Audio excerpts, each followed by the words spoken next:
Hello and welcome to another spine-chilling episode of the Halloween Podcast. I'm your host, Lyle Perez, and today we're diving into the world of haunted hospitality. That's right, I'm going to share with you my top 5 list of the most haunted hotels in America. These aren't just places to rest your head. They're sites where spirits linger, ghostly apparitions appear, and unexplained phenomenon leave guests trembling with fear.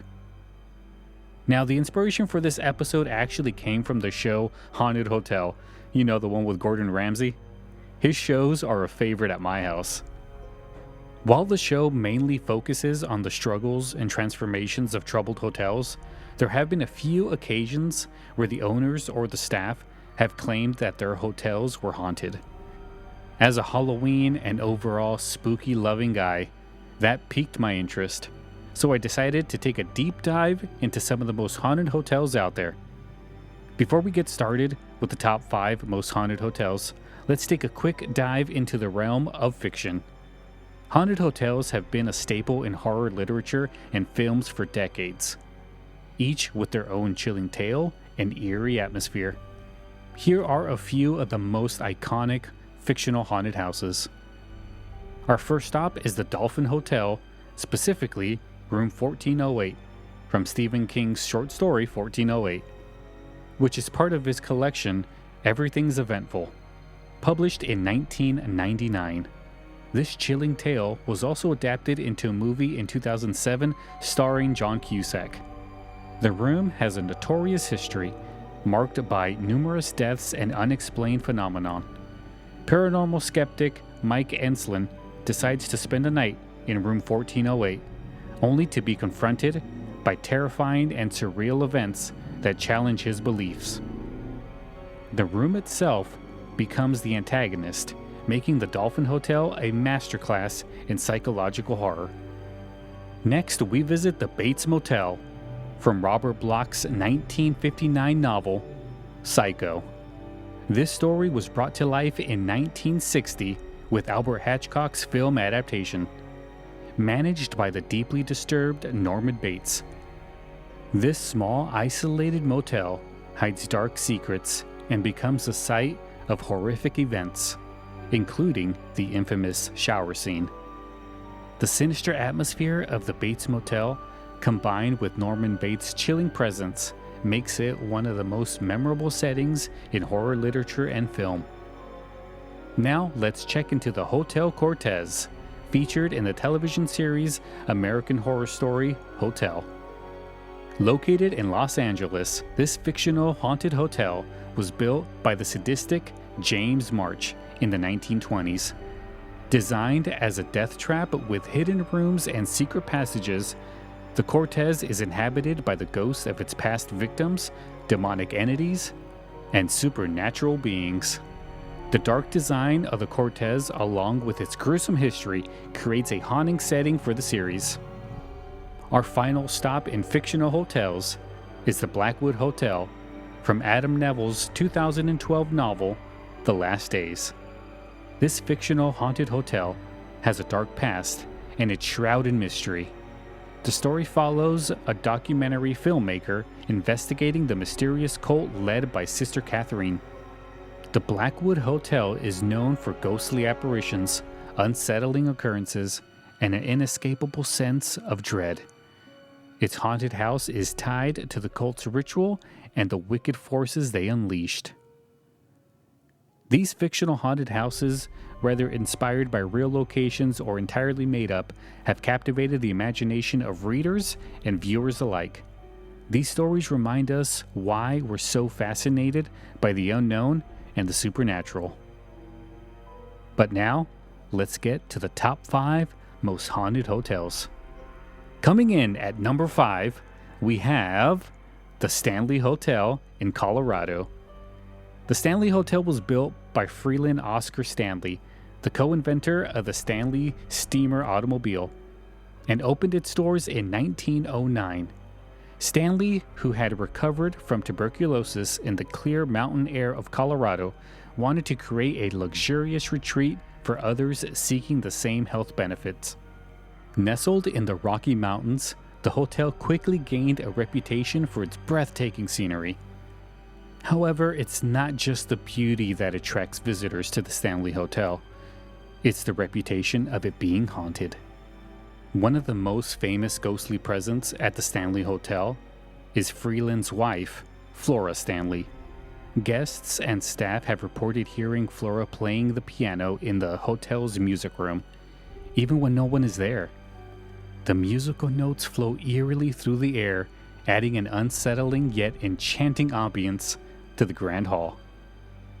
Room 217 is perhaps the most infamous room in the hotel. It was in this room where Stephen King and his wife Tabitha stayed for one night in 1974. The unsettling experience King had during his stay inspired him to write the best-selling novel The Shining. Guests who stay in room 217 today report their luggage being mysteriously unpacked, lights turning on and off by themselves, and the sensation of being watched. The room is believed to be haunted by the spirit of Elizabeth Wilson, a former housekeeper who was injured in an explosion in 1911 but continued to work at the hotel until her death. The fourth floor of the Stanley Hotel is another hotspot for paranormal activity.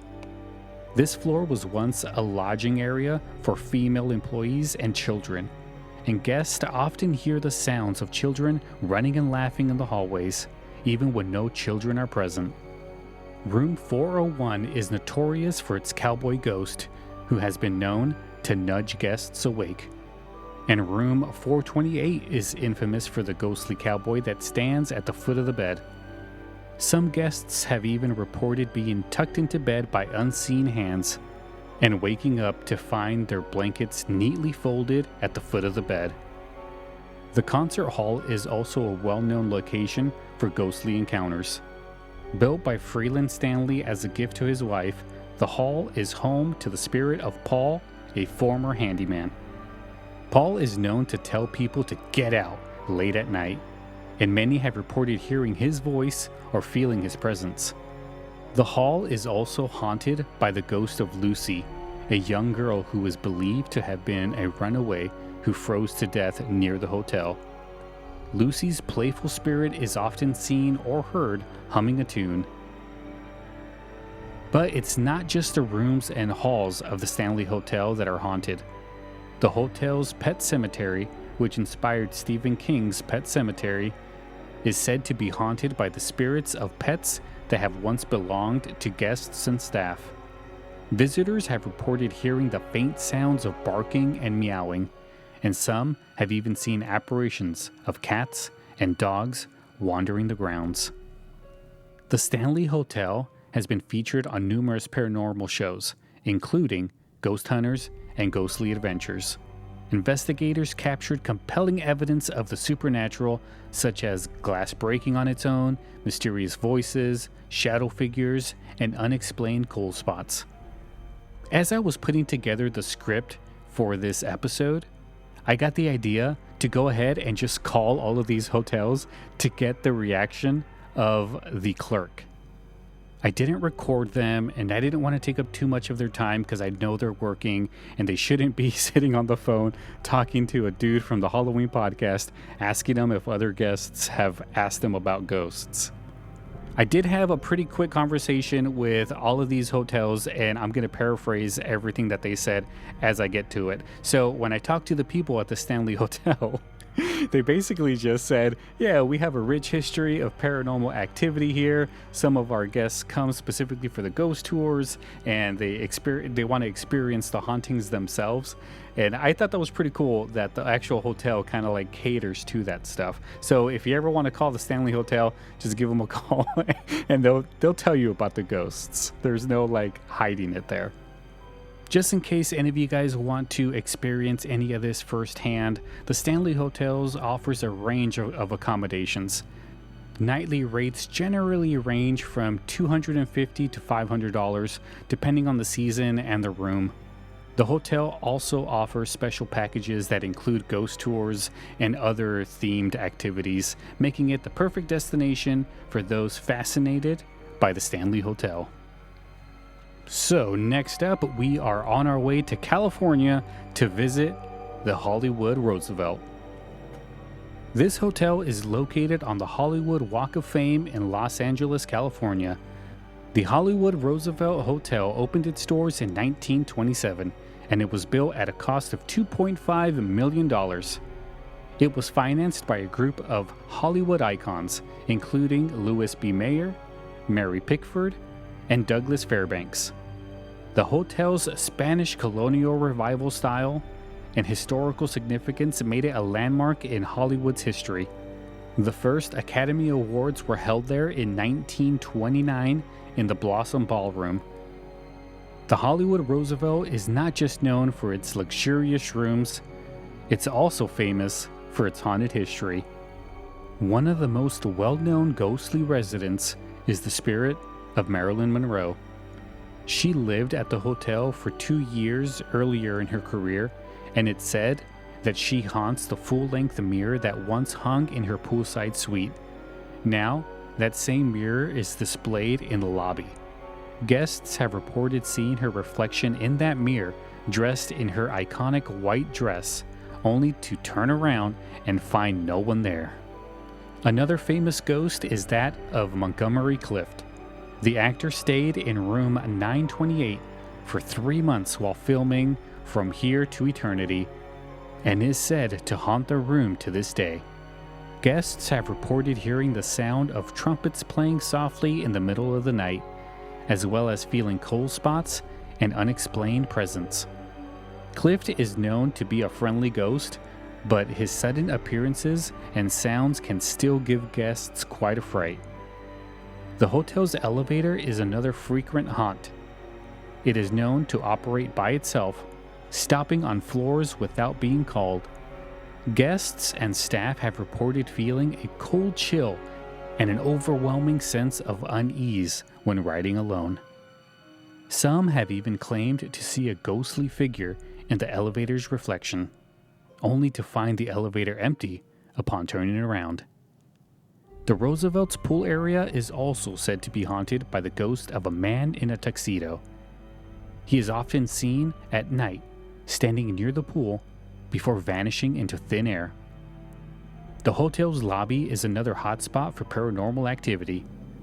People have reported shadowy figures, disembodied voices, and lights flickering on and off. When I called the Hollywood Roosevelt to ask about their ghostly guests, the person I talked to pretty much said that they get a lot of questions if their rooms are haunted, and many guests come specifically to stay in all of those haunted rooms. The staff experienced a few things. They didn't get into much detail, but she did tell me that, yeah, some of our staff members have quit because they've experienced stuff. The Hollywood Roosevelt has been featured on the paranormal show Paranormal Caught on Camera. The Hollywood Roosevelt has been featured on the show Paranormal Caught on Camera. I remember seeing this episode. Basically, a phone from, I think it was the manager, flew. It was like a surveillance. The phone just like flew off of something. These eerie encounters only add to the hotel's allure and mystique. If you're interested in staying at this haunted hotel, nightly rates range from $250 all the way up to $700. Can you guess which rooms fetch the higher premiums? Of course, the haunted ones. The hotel offers various packages, including historical tours that delve into both its glamour and its ghostly past. Now, coming up at number 3, we have the Myrtles Plantation in Louisiana. The Myrtles Plantation was built in 1796 by General David Bradford, also known as Whiskey Dave, for his role in the Whiskey Rebellion. Located in St. Francisville, Louisiana, this mansion is a prime example of Southern architect, complete with a large veranda and ironwork. The plantation covers over 600 acres and has seen its share of history and tragedy over the centuries.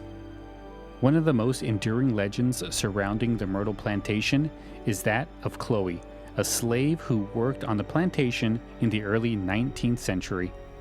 According to the tale, Chloe was caught eavesdropping on the family and had her ear cut off as a punishment.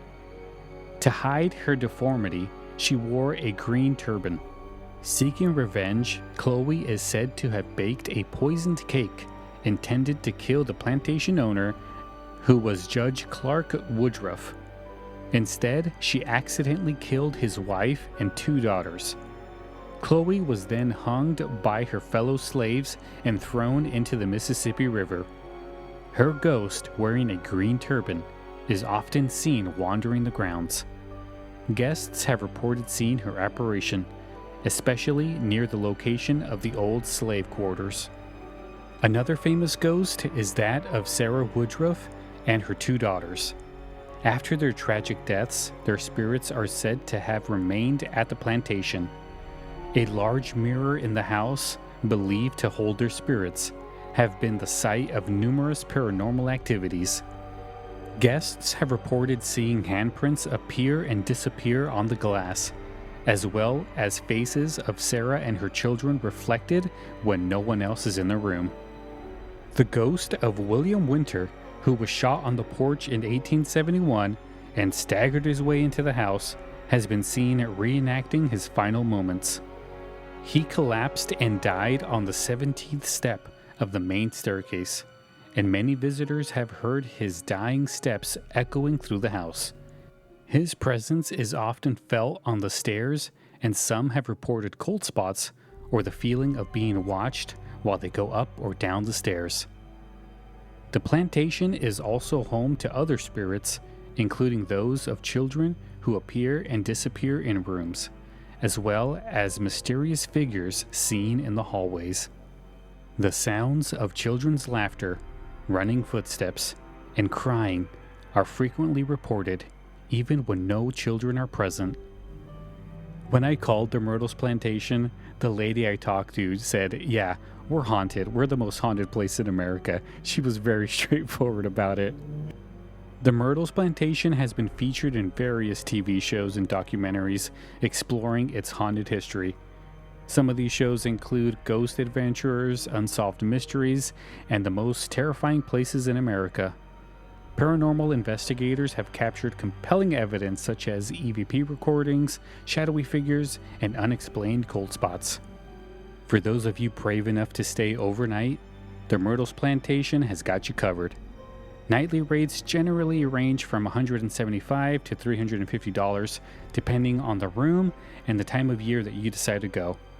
The plantation also offers ghost tours both during the day and at night, where guests can explore the most haunted spots and hear detailed accounts of the plantation's eerie past. Now it's time to move on to our number 2 most haunted hotel in America, the Congress Plaza Hotel.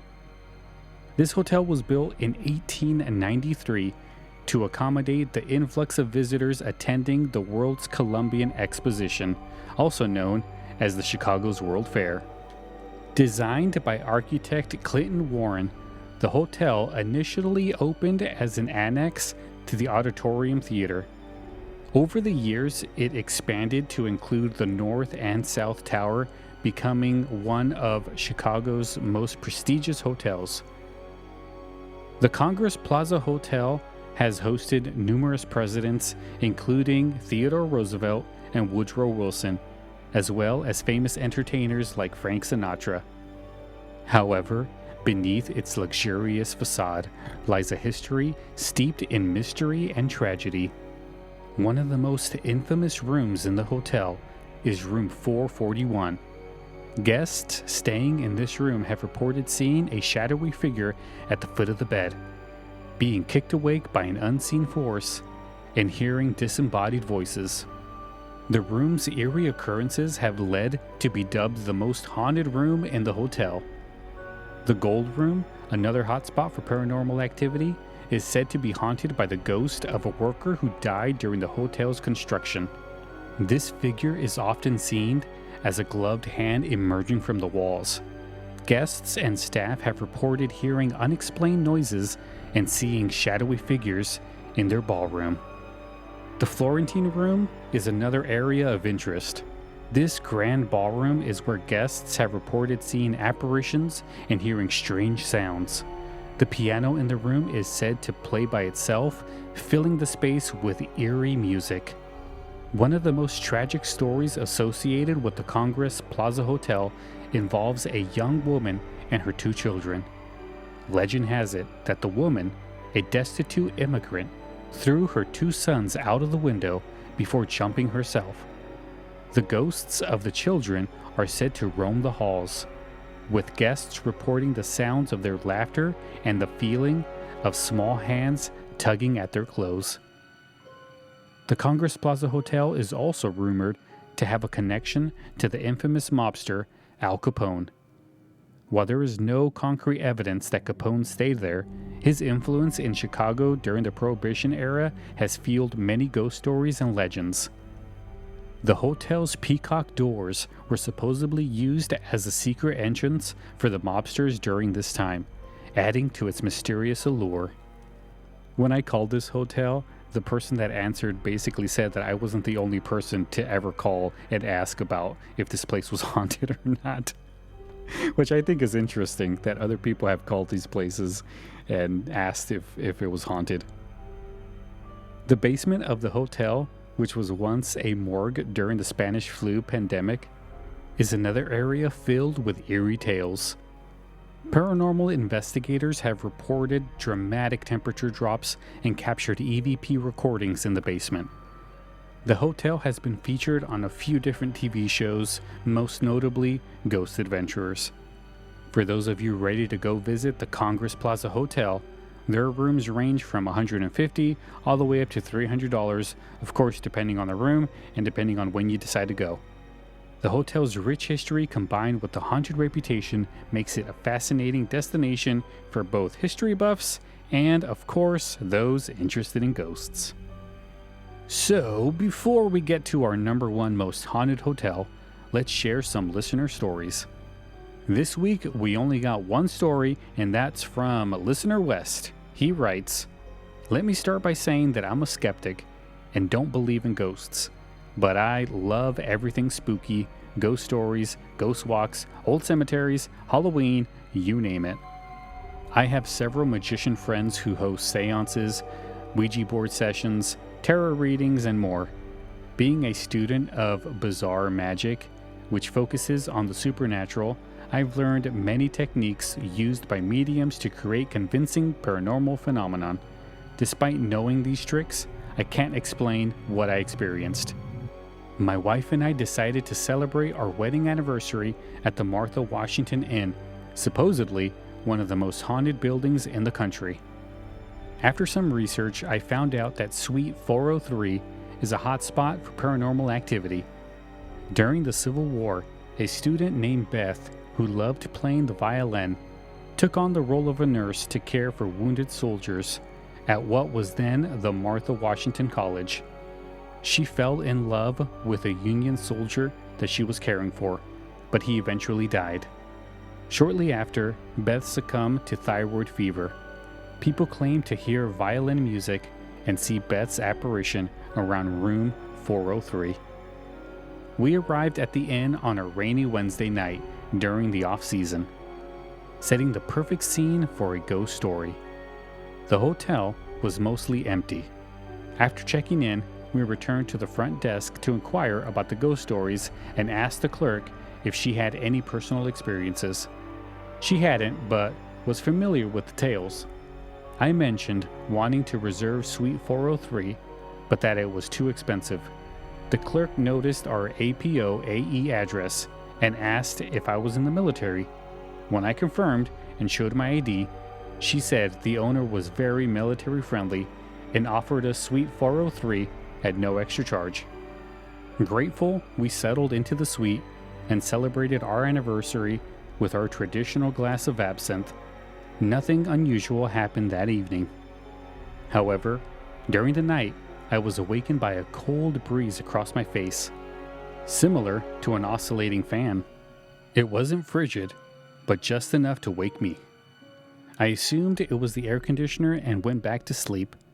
The next morning, while packing, I realized there was no air conditioning vent around the bed or even in the ceiling, and the AC hadn't been on because it was March and still cool. Despite my skepticism, I have no explanation for what I felt. It wasn't my imagination or a dream. Could it have been Beth's ghost checking on me? I guess I'll never know. Thanks so much for that story, Wes. Now, let's move on to our number one.